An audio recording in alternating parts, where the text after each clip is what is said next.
Aujourd'hui, dans l'évaluation des candidats, dans le cadre d'un recrutement, il faut prendre en compte bien sûr la marque employeur, la promesse adressée par l'organisation vis-à-vis du vivier candidat.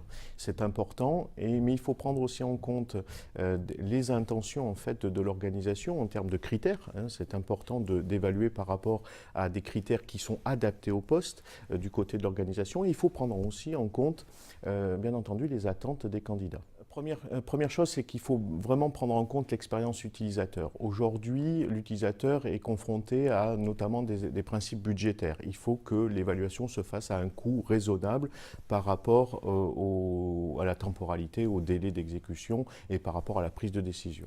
Le deuxième élément, c'est bien sûr de sécuriser les prises de décision et donc de définir les critères et des critères qui sont adaptés au poste, aux exigences, aux capacités productives notamment, aux comportements qui vont permettre l'évolution sereine et tranquille dans l'organisation, mais surtout les degrés de performance. Donc l'intention de l'organisation, c'est à la fois de proposer un système simple, rapide à son candidat, mais aussi de sécuriser cette décision.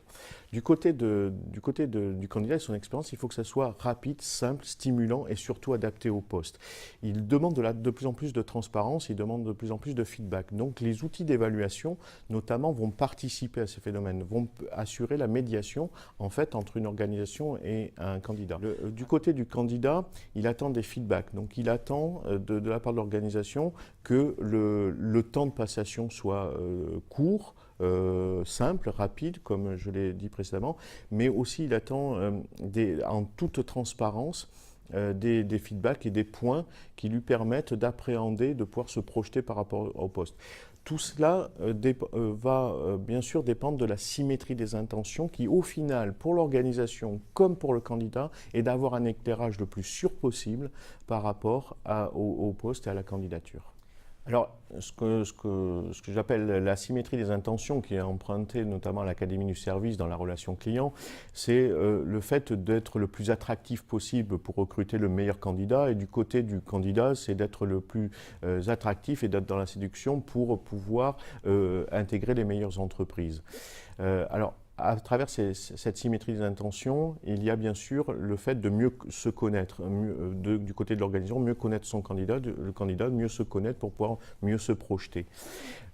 Au final, la symétrie des intentions, c'est d'avoir un éclairage. D'avoir un éclairage pour sécuriser les prises de décision qui, bien sûr, concerne l'organisation pour pouvoir assurer l'efficacité de son organisation demain et de son entreprise à travers sa stratégie, mais aussi du candidat pour avoir pleinement conscience de ses atouts, de ses points de vigilance pour réussir dans cette entreprise.